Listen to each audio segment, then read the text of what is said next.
نحمدہ ونصلی ونسلم علی رسولہ الکریم اما بعد فاعوذ باللہ من الشیطان الرجیم بسم اللہ الرحمن الرحیم خذ من اموالہم صدقۃ تطہرہم وتزکیہم بہا صدق اللہ مولانا العظیم وصدق رسولہ النبی الکریم الامین ونحن علی ذلک من الشاہدین والشاکرین والحمد للہ رب العالمین۔ تمام احباب درود پاک پڑھو۔ الصلاۃ والسلام علیکہ یا رسول اللہ وعلی آلہ واصحابہ وسلم یا حبیب اللہ۔ الصلاۃ والسلام علیکہ یا رسول اللہ وعلی آلہ واصحابہ وسلم یا نبی اللہ۔ واجب الاحترام سامعین و حاضرین، خواتین و حضرات، اللہ کے فضل اور توفیق سے میں اور آپ سب رمضان المبارک کے اس پہلے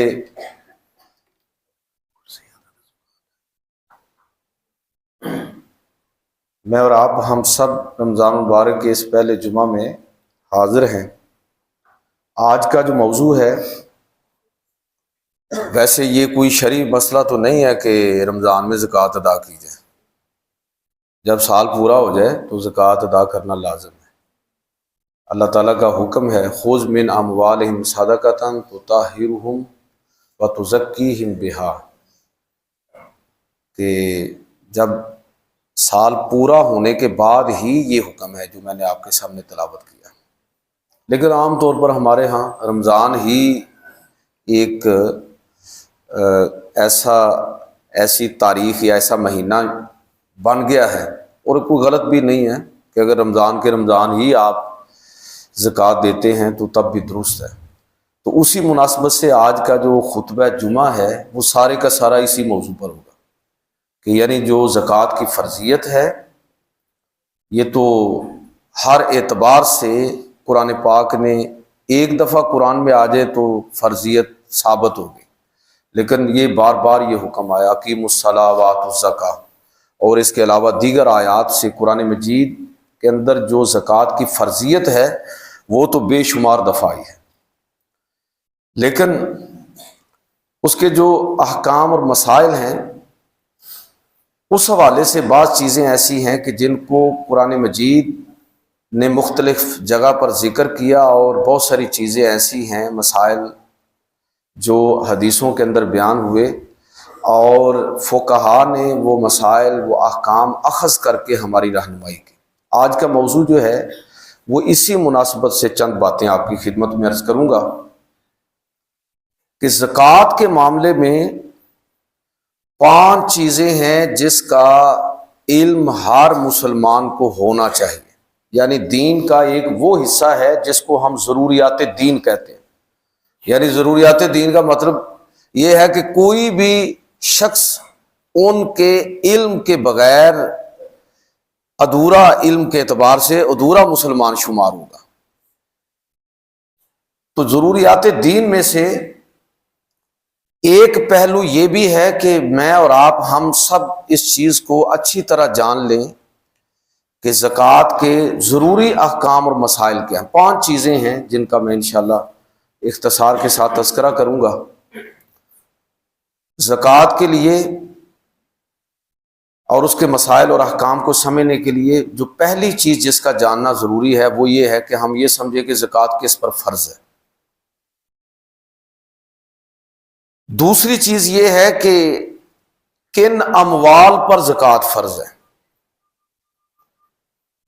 تیسری چیز جس کا جاننا ضروری ہے وہ یہ ہے کہ زکوٰۃ فرض کب ہوتی ہے۔ اور چوتھی چیز یہ ہے کہ کتنی زکوٰۃ ادا کرنا لازم ہے۔ اور 5ویں چیز یہ ہے کہ زکوٰۃ کس کو دینا درست ہے۔ یہ 5 چیزیں ہیں جس کے بارے میں جاننا ہر مسلمان پر لازم ہے، ضروری ہے، ورنہ وہ زکوٰۃ کی ادائیگی میں غلطی کا ارتکاب کر سکتا ہے۔ میں ابھی عرض کروں گا کہ وہ غلطیاں عام طور پر، جتنا میرے پاس وقت ہوگا، کہ وہ غلطیاں عام طور پر کس طرح کی ہوتی ہیں۔ تو پہلی چیز جس کا جاننا لازم ہے وہ یہ ہے کہ ہم یہ سمجھیں کہ زکوٰۃ کس پر فرض ہے۔ تو ہر مسلمان عاقل بالغ ضروریات زندگی اور قرض وغیرہ نکال کے باقی مال اگر وہ نصاب کی حد کو پہنچ جائے اور اس پر سال گزر جائے تو زکوٰۃ لازم ہو جاتی ہے۔ قرض نکال لیا، ضروریات زندگی اس کے پیش نظر ہیں، اور اب سال سے زیادہ عرصہ گزر گیا اور اس کے پاس اس خاص مقدار کے اندر مال جمع ہو گیا، اس پر پورا سال بھی گزر گیا، اب زکوٰۃ ادا کرنا لازم ہے۔ میں آج کی تاریخ کی بات کرتا ہوں کہ اس سال اسٹیٹ بینک آف پاکستان نے اور حکومت پاکستان نے جو نوٹیفیکیشن جاری کیا ہے اس کے مطابق زکوٰۃ کا نصاب 5,03,529 روپے ہے۔ یعنی اگر کسی شخص کے پاس 5,03,529 روپے یا اس سے زیادہ فالتو رقم ہے جو جس پر سال گزر گیا ہے اور وہ اتنی رقم راؤنڈ اباؤٹ اس کے پاس موجود ہے، اگر کبھی چند روپے کم ہو گئے اور کبھی زیادہ ہو گئے تو اس کو ہم شمار نہیں کریں گے، اگر اتنے پیسے اس کے پاس موجود اور اس پر سال گزر گیا تو اس پر زکوٰۃ ادا کرنا جو ہے وہ لازم اور فرض ہوگا۔ لاہور جو صرافہ بازار کا ریٹ ہے، یعنی 52.5 تولے چاندی کے اعتبار سے یکم رمضان مبارک کو، وہ بھی میں نے اس کو بھی کیلکولیٹ کیا، وہ انہوں نے 9,200 روپیہ چاندی فی تولہ ہے، اور 52.5 تولے کے اعتبار سے یہ رقم جو ہے وہ 4,83,000 بنتی ہے۔ لیکن میں عرض کروں گا کہ حکومت پاکستان نے جو کم از کم نصاب طے کیا ہے اسے ہی پیش نظر رکھنا چاہیے۔ ظاہر مارکیٹ کا ریٹ چاندی کا کبھی اوپر کبھی نیچے چلتا جاتا ہے، تو ایک تو یہ سمجھ لیں کہ زکوٰۃ ان لوگوں پر لازم ہے جو صاحب نصاب ہوں اور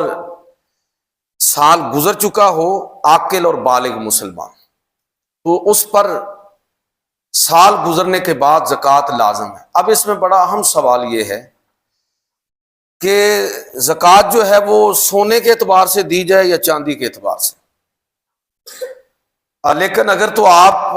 گنجائش دیکھنا چاہتے ہیں تو ٹھیک ہے، 7.5 تولے سونا اور 52.5 تولے چاندی، ان میں سے کسی ایک کا اعتبار کر لیں اگر گنجائش دیکھنی ہے۔ لیکن میں آپ کو اسلام کی اسپیڈ بتانا چاہتا ہوں۔ اسلام اصل میں چاہتا کیا ہے؟ اسلام چاہتا یہ ہے کہ لوگ جن کو اللہ تعالیٰ نے وسعت دی ہے، کسائش عطا فرمائی ہے، وہ اپنے مال میں سے زیادہ حصہ نکال کے ضرورت مندوں پر صرف کریں۔ یہی وہ بات ہے جس کو مد نظر رکھتے ہوئے علماء نے فتویٰ دیا کہ آج کے دور میں 7.5 تولے سونے کو بھی چاندی کے اندر تبدیل کر دیا جائے، یعنی چاندی کے اعتبار سے آپ کے پاس نقدی ہے، آپ کے پاس چاندی ہے، آپ کے پاس سونا ہے، ساری چیزیں ہیں، تو آپ اس کا ریٹ جو جب نکالیں گے تو وہ چاندی کے اعتبار سے نکال لیں۔ جو میں نے ابھی آپ کو بتایا کہ حکومت پاکستان نے 5,03,300 اور 5,03,529 روپے جو ریٹ طے کیا ہے، یہ ریٹ چاندی کے اعتبار سے ہے، اور اسی پر علماء کا فتویٰ ہے۔ ویسے اگر آپ گنجائش کی بات کریں گے تو کسی سے بھی مسئلہ پوچھیں گے تو وہ کہے گا جی ہاں جی 7.5 تولے سونا اس سے جب زائد ہو تو آپ اس پر زکوٰۃ دیجیے۔ لیکن جو اسلام کی اپروچ ہے وہ یہ ہے کہ مخصوص لوگوں تک اور چند لوگوں تک جو دولت ہے وہ روک نہ جائے۔ یہ اس لیے اللہ تبارک و تعالیٰ نے زکوٰۃ کو لازم اور فرض کیا تاکہ سرکولیشن آف منی جو ہے وہ زیادہ سے زیادہ بڑھے۔ جتنی گردش زر ہوگی، لوگوں کے درمیان مال جتنا زیادہ پھیلے گا اتنا سماجی طور پر استحکام ہوگا۔ امیر اور غریب کے درمیان فرق کو کم از کم رکھنا یہ اسلام کی بنیادی اپروچ ہے۔ یہ اسلام کی سوچ یہ ہے کہ اس فرق کو جتنا کم رکھا جا سکتا ہے اتنا کم رکھا جائے۔ تو اس لحاظ سے 52.5 تولے چاندی کے اعتبار سے ہی زکوٰۃ دینا زیادہ بہتر اور مناسب ہے۔ باقی فتویٰ دوسرا بھی موجود ہے، اس اعتبار سے بھی جمع کیا جائے۔ اچھا، اس میں یہ چیز بھی ہم پیش نظر رکھیں کہ وہ چیزیں جو آپ نے مثلا کمیٹی ڈالی ہوئی ہے یا کسی کو قرض دیا ہوا ہے، ابھی آپ نے کمیٹی لی نہیں ہے، آپ کی کوئی 2.5-2 لاکھ کی 3 لاکھ کی کمیٹی ہے اور ابھی آپ نے 15-20 لاکھ روپیہ جمع کروایا، تو وہ بھی اصل میں آپ کا ہی ہے۔ وہ کمیٹی بھی آپ زکوٰۃ میں نصاب میں شامل کریں گے۔ بانڈز وغیرہ آج کل بھی چلتے ہیں یا ختم ہو گئے؟ میرا خیال ہے اب بھی لوگ بانڈز خریدتے ہیں یا انشورنس کمپنی کے اندر پیسے جمع کرواتے ہیں۔ یہ سارے جو ہیں وہ آپ کی رقم ہے، اس کو بھی آپ شامل کریں گے اور پھر اس پر زکوٰۃ جو ہے وہ گنی جائے گی۔ اگر اس کے کوئی برعکس صورت ہو جائے، مثلا کسی نے کسی کو قرض دیا ہوا ہے، کمیٹی کی صورت میں، تب بھی، اور اگر ویسے کسی کو قرض دیا ہوا، کمیٹی نہیں ہے ویسے قرض دیا ہوا ہے، تو اس قرض کی زکوٰۃ بھی قرض دینے والے پر لازم ہے جب تک ان پیسوں کے، روپوں کے ڈوب جانے کی 100% جو ہے وہ صورت نہ بن جائے۔ کہ اب پتہ چل گیا کہ اب یہ کو نہیں ملنے والے، اگر وہ ملنے والے نہیں ہیں تو اب اس صورت میں قرض دینے والے پر اب زکوٰۃ نہیں ہوگی، لیکن جب تک اس قرض کی واپسی کی امید ہے اس وقت تک یہ اس مال کی، اس قرض کی زکوٰۃ جو ہے وہ بھی مال دینے والا، قرض دینے والا جو ہے اس کو ادا کرے گا۔ 2 باتیں ہو گئی۔ اس میں ایک اور چیز بھی میں ایڈ کر دیتا ہوں، چونکہ خواتین بھی اجتماع میں شامل ہوتی ہیں۔ بس اوقات معاملہ یہ ہوتا ہے کہ گھروں کے اندر خواتین، ایک تو یہ ہے کہ وہ الگ کاروبار کرتی ہیں، جیسا حضرت خدیجہ الکبریٰ رضی اللہ تعالی عنہ کا اپنا کاروبار تھا، اور وہ نبی صلی اللہ علیہ وسلم کی باقاعدہ مدد اور نصرت فرمایا کرتی تھی دین کے معاملے میں۔ ایک تو یہ ہے کہ کسی خاتون خانہ کا کاروبار الگ ہو تب بھی، اور اگر کاروبار الگ نہیں ہے لیکن بعض مال ایسا ہے جس کی وہ مالک بنا دی گئی ہے، مثال کے طور پر حق مہر کو 10-20 تولے سونا جو ہے اس کے پاس ہے، خامد نے اس کو جو سونا دے رکھا ہے اس کا اس کو مالک بنا دیا ہے، تو اب اصلاً زکوٰۃ جو ہے وہ خاتون خانہ پر لازم ہوگی۔ مرد اپنے اعتبار سے زکوٰۃ دے گا اور خاتون خانہ جس سونے کی، چاندی کی یا جو بینک بیلنس اس کا ہے اس کی زکوٰۃ اس کے ذمہ لازم ہوگی، مرد کے ذمہ لازم نہیں ہے۔ البتہ یہ الگ بات ہے کہ اگر وہ خامد کو حکم دے، حکم ہی کہیں گے نا، کہ آپ میری طرف سے زکوٰۃ ادا کر دیں، اور خامد اس کے حکم کی بجاوری میں اس کی طرف سے زکوٰۃ ادا کر دے تو پھر بھی زکوٰۃ ادا ہو جائے گی۔ نبی کریم صلی اللہ علیہ وسلم نے دیکھا، یہ جامع ترمذی کے اندر ایک واقعہ ہے کہ نبی صلی اللہ علیہ وسلم نے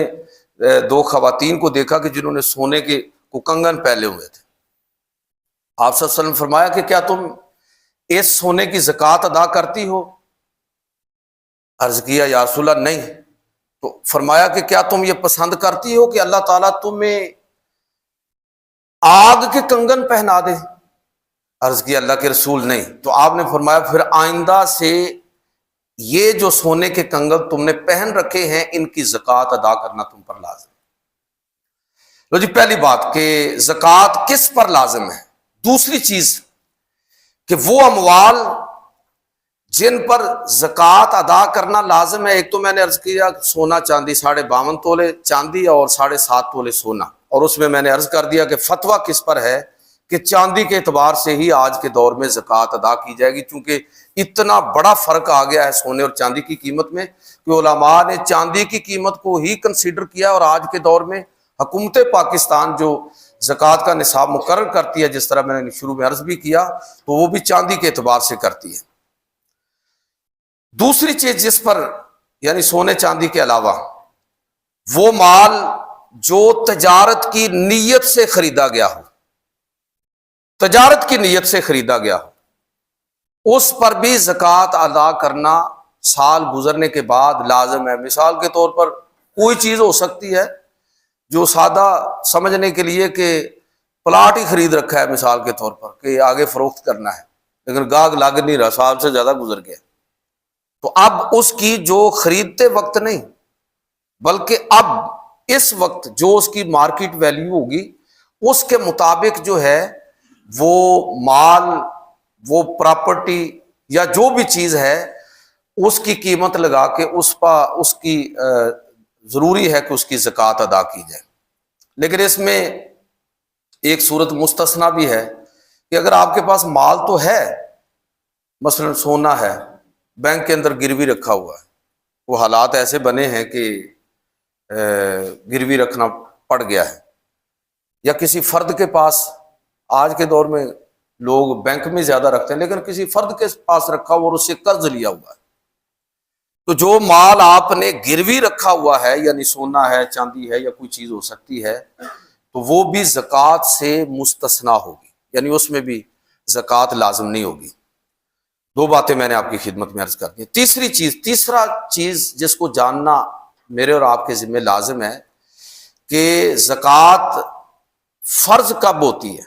تو میں نے عرض کر دیا کہ سال پورا ہونے کے بعد اور صاحب نصاب ہونے کے بعد۔ صاحب نصاب آج کی تاریخ میں government of Pakistan, state bank of Pakistan کے نوٹیفیکیشن کے مطابق 5,03,529 روپے اگر کسی کے پاس اتنی یا اس سے زیادہ رقم پر سال گزر گیا ہے تو وہ صاحب نصاب ہے، اور یہ ایسے شخص پر سونے یا چاندی یا نقدی یا ساری چیزوں کو ملا کے اگر یہ چیز اتنی رقم بن گئی تو اس صورت میں کیا ہوگا، زکوٰۃ جو ہے اس کے ذمہ لازم ہوگی۔ اچھا، یہ چوتھی چیز کہ کتنی زکوٰۃ دیں گے، زکوٰۃ دیتے ہوئے اس کی ریشو کیا ہوگی۔ میں ذرا جانوروں کو مستثنا کر دیتا ہوں کہ جس ماحول میں بات کر رہا ہوں، عام طور پر لوگوں کے پاس، ورنہ اس میں اونٹوں کی زکوٰۃ، گایوں کی زکوٰۃ، بکریوں کی زکوٰۃ، تو یہ زکوٰۃ کی شکل ایک الگ ہے، اور اس کے علاوہ فصل کی زکوٰۃ، پھل کی زکوٰۃ وغیرہ وغیرہ۔ لیکن ہم رہتے ہیں صرف اس مال پر جو سونے، چاندی، نقدی یا مال تجارت کی صورت میں ہے، تو جمع تفریق کرنے کے بعد اس کی جو مقدار حدیثوں کے اندر بیان ہوئی تو وہ کہہ لیجئے کہ 2.5% بنتی ہے۔ تو اتنا مال جو ہے اگر صاحب نصاب ہو تو اتنا مال زکوٰۃ کا، اس میں سے زکوٰۃ ادا کرنا ہر مسلمان پر لازم اور ضروری ہے۔ اچھا، اس میں اور بھی ایک چیز میں عرض کر دوں کہ بس اوقات نقدی نہیں کو دینا چاہتا، تو جو مال تجارت اس کے پاس موجود ہے اس مال تجارت کو بھی زکوٰۃ کے طور پر استعمال کر سکتا ہے۔ مثلا کوئی آدمی کپڑے کا کاروبار کرتا ہے، وہ کہتا ہے کہ چلو میں پیسے نہیں دیتا، بلکہ اپنے اس تمام جو اس کا گودام ہے یا اس کی جو دکان ہے اس کی کیلکولیشن کرتا ہے اور اسی میں سے کوئی کپڑا نکال کے زکوٰۃ کے طور پر غرباء کے اندر تقسیم کر دے تو تب بھی درست ہے۔ لیکن اس میں ایک چیز جو میں پہلے واضح کر چکا ہوں کہ جب آپ ایک چیز کو زکوٰۃ کے طور پر لوگوں کے اندر تقسیم کرنا چاہ رہے ہیں، مال تجارت کی قیمت وہی ہوگی، اس چیز کی قیمت وہی ہوگی جو اس وقت کا ریٹ ہے، مارکیٹ ویلیو ہے۔ یعنی ایک چیز آپ نے ہو سکتا ہے کہ 25 لاکھ میں خریدی ہو، تو بعد میں اس کی قیمت جو ہے وہ کروڑ ہو گئی ہے، تو زکوٰۃ کروڑ پر ہوگی، 25 لاکھ پر نہیں ہوگی۔ پانچویں چیز کہ جس کا جاننا میرے اور آپ کے ذمہ لازم ہے بطور مسلمان، کہ زکوٰۃ کن لوگوں کو دی جائے، یہ بڑا حساس معاملہ ہے کہ اس میں عام طور پر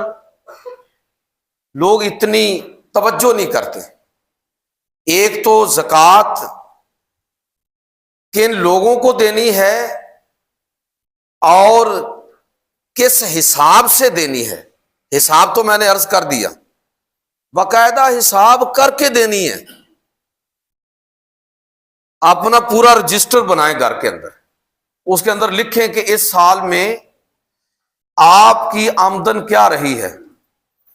آپ کے اثاثے کیا ہیں،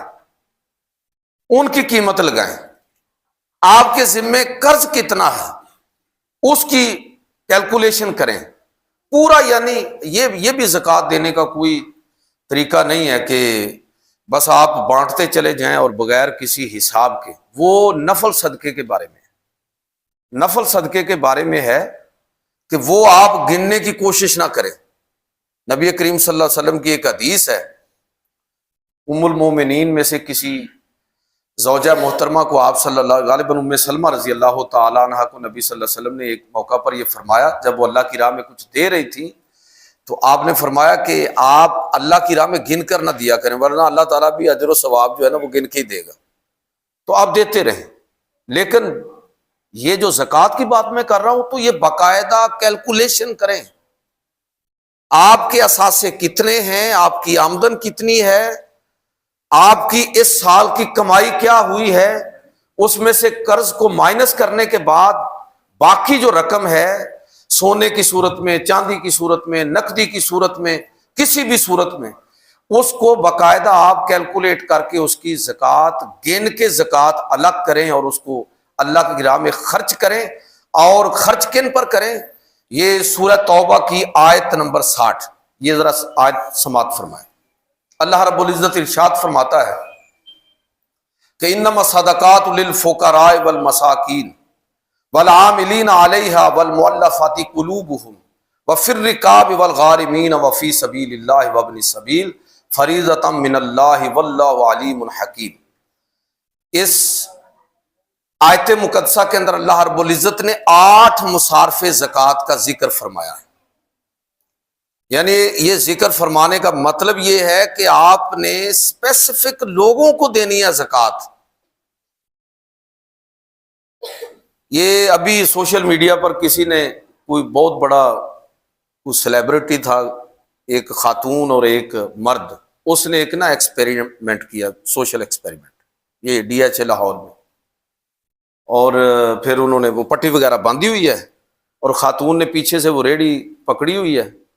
اور انہوں نے 1 گھنٹہ صرف لگایا ہے DHA کے اندر. اور پھر انہوں نے آن کیمرہ جو ہے وہ پیسے گنے، وہ 9,000 پلس تھے. اور ان میں سے ایک لفافہ کسی نے پھینکا ان کی جولی میں. وہ مرد نے ایسے پٹیاں باندھی ہوئی ہیں ہاتھ پر بھی، جس طرح کوئی ہاتھ ٹوٹا ہوا ہوتا ہے، اور وہ خاتون جو ہے اس نے میک اپ، کالے رنگ کا میک اپ کیا ہوا ہے جیسے کوئی بڑی کوئی پسماندہ قسم کی، اور ایسی کوئی خاتون ہے. اور 1 گھنٹے کے بعد 9,000 روپیہ کسی نے ایک لفافہ پھینکا، اس کے اوپر لکھا ہو زکوٰۃ. تو وہ آن کیمرہ کہہ رہا ہے کہ لو جی ہم یہ لفافہ بھی کھولتے، اس میں سے 5,000 روپیہ نکلا. اب وہ آپ سوچئے کہ 1 گھنٹے کا 9,000 روپیہ ہے، اور اس آبادی کے اندر ہے جہاں پر لوگ گاڑی سے نیچے اترنا جو ہے نا یہ پسند نہیں کرتے. عام لوگ تو پیدل کم ہی چلتے ہیں، تو گاڑی میں ایسے روکے زکوٰۃ دینے کا بھی رجحان کم ہے. تو ایسی جگہ پر لوگوں نے 9,000 روپیہ دے دیا. آپ 1 گھنٹے کا 9,000 اور ذرا کو گھنٹے تھوڑے سے بڑھا لیں اور پھر اس کو آپ کیلکولیٹ کریں ذرا. تو مجھے یہ بتائیے کہ جب کسی قوم کے اندر اس طرح غیر ذمہ دارانہ انداز میں دولت کو، مال کو، ایسے آپ جو اللہ نے آپ کو نعمت کی صورت میں دیا اور اس کے مصارف باقاعدہ متعین فرمائے ہیں کہ ان لوگوں کو آپ دیں، اور میں اور آپ ایسے ہی اس کو پھینکتے چلے جائیں، تو مجھے یہ بتائیے کہ وہ زکوٰۃ پھر ہوگی جس کو آپ جانتے نہیں ہیں کہ یہ تو بہت سارے ایسے بکاری ہیں اور ایسے لوگ ہیں جو، یہ پوری ایک انڈسٹری ہے. لوگ باقاعدہ ڈراپ کیے جاتے ہیں یہ مختلف پوائنٹس کے اوپر اور شام کو وہاں سے پک کیے جاتے ہیں. یہ پورا ایک کاروبار ہے. اس کے باوجود ہماری غیر ذمہ دارانہ یعنی کسی مستحق کو دینے کی بجائے ہم اس طرح کے لوگوں کے سامنے پھینک کے چلے جاتے ہیں. تو میں یہ عرض کرنا چاہوں گا کہ اللہ تعالیٰ فرما رہا ہے کہ فقراء کو دو جس کے پاس کچھ نہیں ہے، مساکین کو دو جس کے پاس کچھ ہے لیکن اتنا نہیں ہے کہ وہ صاحب نصاب ہو، ضرورت مند. عاملین زکوٰۃ ان پر جو حکومتی نظم و نسق چلانے میں ممد و معاون ہے، اس مال میں سے ان پر ان کی تنخواہیں نکل سکتی ہیں. 9 مسلموں کی تالیف قلب کے لیے زکوٰۃ دی جا سکتی ہے. آپ کے اڑوس پڑوس میں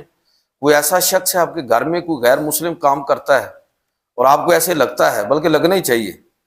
کہ میں اس کی تعریف قلب کروں، اس کے ساتھ مہربانی کے ساتھ پیش آؤں، محبت کے ساتھ پیش آؤں، اس کی مدد کروں، نفل صدقے کی صورت میں، زکوٰۃ کی صورت میں، اس میں سے بھی کچھ آپ اس کو دے دیتے ہیں، تو آپ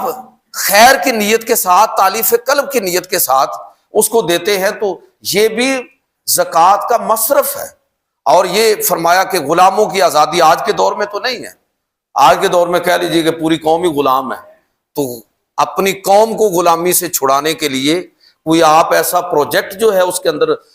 معاونت کرتے ہیں، تو شاید اس کی شکل بنتی ہو، لیکن میں احتیاطاً اس کی آپ کو یہ میں آپ کی خدمت عرض کروں گا کہ اس میں آپ احتیاط ہی کریں، اس لیے کہ یہاں لوگ اس نعرے کے ساتھ کھڑے ہوتے ہیں کہ جی ملک و ملت کے فائدے کے لیے آپ اپنے زکوٰۃ میں سے دیں، سیلاب زدگان کے لیے دیں، فلاں کے لیے دیں، اور پھر بعد میں تحقیق سے پتہ چلتا ہے کہ وہ سارے ہمارے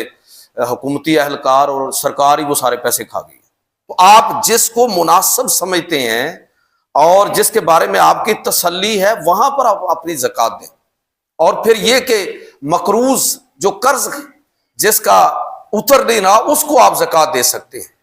اسی طرح وفی سبیل اللہ کا مطلب یہ ہے کہ اللہ کی راہ میں، یہ ایک وسیع تر ٹرم ہے، اس میں ساری چیزیں آ جائیں گی، یعنی آپ فی سبیل اللہ میں آپ ویلفیئر کے کام جتنے بھی آپ عام لوگوں کی ویلفیئر کے لیے کرنا چاہ رہے ہیں، ہاسپٹل بنانا چاہتے ہیں، آپ کوئی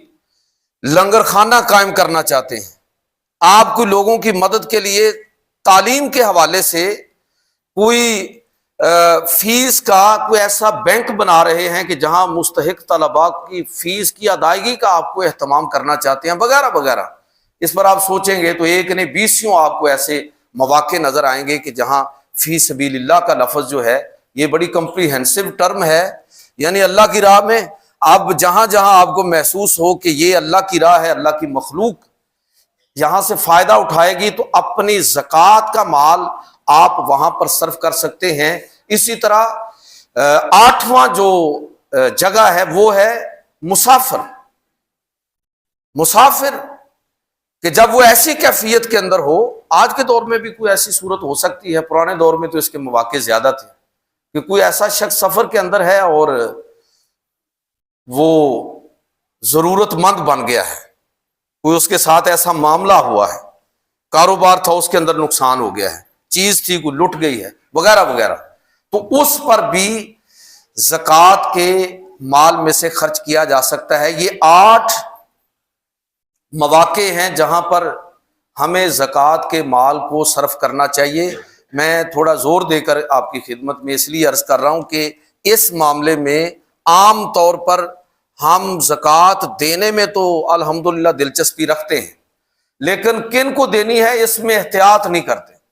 آپ تسلی کریں، اور اس تسلی میں سب سے زیادہ تسلی کن کے بارے میں ہوگی کہ آپ کے عزیز و اقارب اور رشتہ داروں میں سے تو کوئی زکوٰۃ کا مستحق نہیں ہے، وہ زیادہ آپ ان کو جانتے ہیں۔ آپ اپنے گاؤں میں، دیہات میں، محلے میں، اپنے اڑوس پڑوس میں اگر فیکٹری ہے تو اپنے کارکنوں کے بارے میں اور دیگر لوگوں کے جو آپ سے وابستہ ہیں ان کے بارے میں آپ زیادہ بہتر جانتے ہیں کہ ان میں سے کون زکوٰۃ کا مستحق ہے، تو اس کو آپ اپنی زکوٰۃ دیجئے۔ ایسے اندھا دھند جو ہے زکوٰۃ مت لوٹائیے۔ بعض چیزیں جن کی وضاحت کرنا بھی میں چاہوں گا کہ ضروری ہے، چونکہ آپ یہ مسائل پوچھتے رہتے ہیں کہ زکوٰۃ کے لیے نیت کرنا ضروری ہے کہ آپ زکوٰۃ ادا کر رہے ہیں، اور جس آدمی کو آپ زکوٰۃ دے رہے ہیں اس کے بارے میں بھی آپ کو تسلی ہے کہ یہ زکوٰۃ کا مستحق ہے،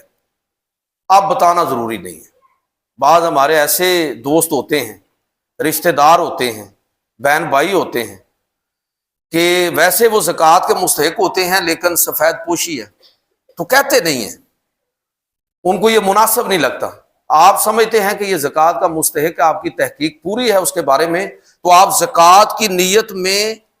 بتائے بغیر اس کو زکوٰۃ کا مالک بنا سکتے ہیں۔ ایک یہ بات بھی کہ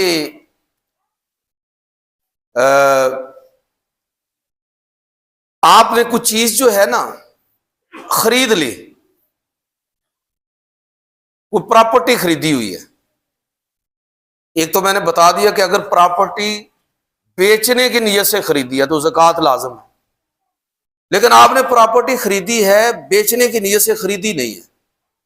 لیکن 2-4 سال کے بعد حالات ایسے بن گئے ہیں، آپ نے بچوں کے لیے خریدا تھا کوئی پلاٹ مثال کے طور پر، لیکن اب حالات ایسے بن گئے ہیں کہ بیچنا پڑ رہا ہے، تو اب جب بیچیں گے تو تب زکوٰۃ لازم ہوگی، اس سے پچھلے سالوں کی آپ پر زکوٰۃ لازم نہیں ہوگی، کیونکہ آپ نے وہ بیچنے کی نیت سے خریدا ہی نہیں تھا، وہ پراپرٹی آپ نے اپنی اولاد کے لیے ایک لحاظ سے اس کو ریزرو رکھا تھا، لیکن جب اب آپ اس کو بیچیں گے تو اب جو ہے کسی مجبوری کی وجہ سے تو اب وہ زکوٰۃ لازم ہوگی۔ ایک اور چیز کہ کوئی گودام ہے، دکانیں ہیں، کوئی پلازا بنایا ہوا ہے، اب اس کی قیمت پر زکوٰۃ نہیں ہے، البتہ یہ ہے کہ وہ آپ کرائے پر آپ نے دے رکھا ہے، دکان کا، مکان کا، پلازے کا یا کسی بھی ایسی پراپرٹی کا کرایہ جو آپ کو آتا ہے تو اس کرائے پر زکوٰۃ لازم ہے سارے سال کے نہیں، آپ اس میں سے کچھ صرف کر رہے ہیں، مثال کے طور پر اتنا ہی آپ کے پاس آ رہا ہے، کوئی آپ کے پاس کوئی پلازا ہے، کوئی 2-4 لاکھ روپیہ ماہانہ اس میں سے کرایہ آ جاتا ہے، لیکن حالت یہ ہے کہ کوئی 2-3 لاکھ خرچ بھی ہو جاتا ہے، تو 1 لاکھ روپیہ بچ رہا ہے، اب جو بچت ہوگی اس پر سال گزرنے کے بعد اس کی زکوٰۃ جو ہے وہ لازم ہوگی۔ اسی طرح یہ بات بھی ذہن میں رکھنے کی ضرورت ہے کہ اصول و فروع کے اندر زکوٰۃ نہیں ہے، یعنی جو آپ کے والدین ہیں ان کو زکوٰۃ نہیں ہم دے سکتے، ان کی کفالت ویسے ہی ہمارے ذمہ فرض ہے، لازم ہے، بیوی کو زکوٰۃ نہیں دے سکتے، ورنہ لوگ یہی کاروبار شروع کر لیں کہ بیوی کو زکوٰۃ دی پھر واپس لے لیں، کام ختم ہو گیا۔ تو ایسے ہیلے کرنا زکوٰۃ سے بچنے کے لیے بہت سارے ہیلے ہو سکتے ہیں، اور کئی لوگ جو ہیں وہ اس طرح کی باتیں پوچھتے بھی ہیں، لیکن یہ سارے مسائل آپ ایک شرعی بندش سے تو نکل سکتے ہیں۔ مثال کے طور پر اگر کوئی بندہ کسی نابالغ کو اپنے سارے مال کا مالک بنا دے تو اب زکوٰۃ لازم نہیں ہے جب تک وہ بچہ بالغ نہ ہو جائے، بیوی کو سال گزرنے سے پہلے سارا پیسہ اس کو حوالے کر دیا تو سال چونکہ گزرا نہیں ہے، زکوٰۃ لازم نہیں ہے، اب اس پر سال گزرنے سے پہلے وہ واپس پھر خامد کو مالک بنا دیتی ہے، اب مالک پر بھی خامد پر بھی زکوٰۃ نہیں ہے، تو ٹھیک ہے اس طرح کھیلتے رہے، لیکن یہ ہے کہ اس طرح کی حرکتیں وہ بنی اسرائیل والی حرکتیں ہوں گی نا، جو مچھلیاں پکڑنے والا واقعہ ہے، اس میں صحیح اپروچ میں نے شروع میں آپ کی خدمت میں عرض کر دی کہ صحیح سوچ اور اپروچ یہ ہے کہ اسلام چاہتا ہے کہ اللہ نے غریبوں کے، محروم لوگوں کے مال میں سے مجھے اور آپ کو ان کے مال میں سے عطا فرمایا ہے، تو لوٹائیں ان کو واپس، وَآتِ ذِی الْقُرْبَىٰ حَقَّهُ، اور جو حق ان کا ہے اس میں سے آپ ان کو دیجئے، وہ آپ کے عزیز و اقارب ہوں یا کوئی دوسرا ہو۔ تو لازم ہے کہ اصول و فروع میں، یعنی والدین میں اوپر تک اور اولاد میں نیچے تک، وہ سارے کے سارے کیا ہیں، وہ ہماری طرف سے ویسے ہی مستحق ہیں کہ ہم ان کی مدد کریں، وہاں زکوٰۃ نہیں، ان کی کفالت ہمارے ذمہ لازم ہے۔ ایک مسئلہ یہ بھی آپ سماعت فرما لیں کہ کوئی شخص مثال کے طور پر غیر منقولہ جائیداد کا مالک ہے، ایک بندہ ہے، اس نے 5 4 2 3 4 جتنے بھی آپ سمجھ لیں پلاٹ خریدے ہیں، لیکن بعد میں صورتحال یہ ہوئی ہے کہ وہ بیچنے کے لیے نہیں خریدے، بیچنے کے لیے نہیں خریدے تو زکوٰۃ تو اس پر لازم نہ ہوئی، لیکن معاملہ یہ ہے کہ اس کے پاس وہ رہے، اینڈ میں وہ پلاٹ ہی گئے ہیں، گھریلو حالات ایسے بنے ہیں کہ خود اس کی وہ صاحب نصاب نہیں رہا، یعنی اب اس کا شمار جو ہے مسکینوں اور غریبوں میں ہوتا ہے، اس کو بھی زکوٰۃ نہیں دے سکتے، بظاہر وہ مسکین بھی ہے اور فقیر بھی ہے، اس لیے کہ اس کے پاس جو پراپرٹی ہے اگر اس پر زکوٰۃ لازم نہیں تو اس کو دینا بھی درست نہیں ہے، چاہیے کہ وہ اس میں سے کچھ خرچ کر کے اپنی ضروریات کو پورا کرے۔ یعنی اگر کوئی صاحب جائیداد آدمی ہے اور بظاہر وہ مستحق زکوٰۃ آپ کو نظر آتا ہے، میں یہ غیر منقولہ جائیداد کی بات کر رہا ہوں، یعنی زمین وغیرہ اس طرح کی کچھ چیزیں، تو صورت میں نہ اس پر زکوٰۃ لازم ہے اور نہ ہی اس کے لیے لینا درست ہے۔ اس میں سے کوئی صرف کرے اور اپنی ضروریات کو پورا کرے، اگرچہ وہ صاحب نصاب نہیں ہے، زکوٰۃ دینا اس کو درست نہیں ہے۔ اسی طرح یہ بات بھی پیش نظر رہے کہ بعض لوگ یہ بھی مسئلہ پوچھتے ہیں کہ جی ایڈوانس میں ہم زکوٰۃ دے سکتے ہیں؟ دے سکتے ہیں۔ آپ کو نظر آ رہا ہے کہ اس سال کی زکوٰۃ تو میں دے چکا ہوں، لیکن بعض لوگ آپ کو نظر آ رہے ہیں اپنے عزیز و اقارب میں، رشتہ داروں میں، اڑوس پڑوس میں، کہ فوری مدد کے مستحق ہیں، جبکہ آپ پر اگلی زکوٰۃ تو ظاہر ہے کہ سال گزرنے کے بعد لازم ہوگی، لیکن اس کی مدد کرنا اس وقت لازم ہے، تو پھر آپ پیشگی زکوٰۃ ادا کر دیں، لیکن اس کا حساب کتاب آپ کریں گے جب سال پورا ہوگا، تو جو زائد ہو یا تو اس کو نفل میں شمار کر لیں یا اگلے سال کی زکوٰۃ میں شمار کر لیں، اور اگر کم ہو تو اتنی آپ ادا کر دیں، تو ایڈوانس میں جو ہے وہ زکوٰۃ دی جا سکتی ہے کوئی مستحق اور ضرورت مند آپ کو نظر آئے۔ اسی طرح بعض اوقات جو ہیں وہ ہم اپنے پاس کچھ بچت رکھ لیتے ہیں، مثلا بعض لوگوں کو شوق ہوتا ہے کہ حج عمرے کے لیے پیسے رکھے ہوئے ہیں، لیکن اس سال جو ہے وہ نمبر نہیں آیا، پیسے ویسے رکھے ہوئے ہیں لیکن نمبر ہی نہیں آیا۔ بچوں کی شادی کے لیے کچھ رقم بچا کے رکھی ہوئی ہے، تو چونکہ یہ ساری رقم میری اور آپ کی ملکیت میں ہے، تو اگرچہ یہ دوسروں کے لیے رکھی ہوئی ہے یا حج ادا کرنے کے لیے رکھی ہوئی ہے، اگر سال اس پر گزر گیا تو اس پر بھی زکوٰۃ جو ہے وہ لازم اور ضروری ہوگی۔ اس حوالے سے ایک اور مسئلہ بھی جو عام طور پر آپ کی طرف سے پوچھا جاتا ہے کہ ایک آدمی نے ایک فیکٹری لگائی ہوئی ہے، تو کروڑوں اربوں کی مشینری اس کے اندر انسٹال کر رکھی ہے، تو آمدن پر زکوٰۃ ہے ان اوزار پر، اس مشینری پر، یا ایون کہ جو سپیئر پارٹس آپ نے رکھے ہوئے ہیں اسی فیکٹری کے لیے، وہ ساری چیزیں جس طرح کی بھی ہوں اس پر زکوٰۃ نہیں ہوگی۔ میں پھر اس بات کو دہراتا ہوں کہ اسلام کا بنیادی فلسفہ لوگوں کو اکاموڈیٹ کرنا ہے، لوگوں کی مدد کرنا ہے، تو جو شخص کاروبار کرتا ہے تو اس پر اس لیے زکوٰۃ ان چیزوں میں نہیں ہے، آمدن پر زکوٰۃ ہے، اثاثہ جات پر یعنی جامد اثاثہ جات پر اس لیے زکوٰۃ نہیں ہے کہ من وجہ وہ اسلام کی اس منشا کو پورا کر رہا ہے، وہ کاروبار کر کے نامعلوم کتنے لوگوں کی مدد کر رہا ہے، کتنے لوگوں کے گھروں کا جو چولہا ہے وہ اس کی وساطت سے وہ جل رہا ہے۔ تو میں اکثر یہ بات بھی اس کے ساتھ جوڑتا ہوں کہ جب آپ کسی مزدور کی صحیح پوری خوش دلی کے ساتھ مزدوری ادا کرتے ہیں تو یہ صدقہ واجبہ تو نہیں ہے، جس طرح حج کریں یا آپ بیت اللہ کے اندر نماز پڑھیں تو ہم کہتے ہیں جی بیت اللہ میں ایک نماز کا ثواب اتنی نمازوں کا ثواب ہے، تو وہ اتنی نمازیں جو ہے نا ادا نہیں ہوتی، اتنی نمازوں کا ثواب ہوتا ہے۔ اسی طرح کوئی شخص کاروبار کر رہا ہے اور اس طرح خوش دلی کے ساتھ کاروبار کرتا ہے کہ میں